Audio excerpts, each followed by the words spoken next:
Halvad Dhrangadhra highway પર સુખપર નજીક હાજીપીર કચ્છ તરફથી દર્શન કરીને સુરેન્દ્રનગર પરત ફરતી વેળાએ અકસ્માત થયો હતો, જેમાં 6 લોકોને ઈજા પહોંચતા તે તમામને હળવદ સરકારી હોસ્પિટલ ખસેડવામાં આવ્યા હતા, જ્યાં 2 લોકોને વધુ સારવાર માટે સુરેન્દ્રનગર ખસેડવામાં આવ્યા હતા।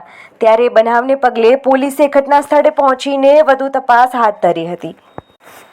બનાવની જાણવા મળતી વિગત પ્રમાણે સુખપર નજીક ટ્રકને ઓવરટેક કરતી વખતે ઇકો કાર ડિવાઈડર પર ચડી જતા અકસ્માત સર્જાયો હતો, જેમાં કારમાં સવાર 6 લોકોને ઈજા પહોંચી હતી, તો સાથે જ તમામને 108માં હળવદ સરકારી હોસ્પિટલ ખસેડવામાં આવ્યા હતા।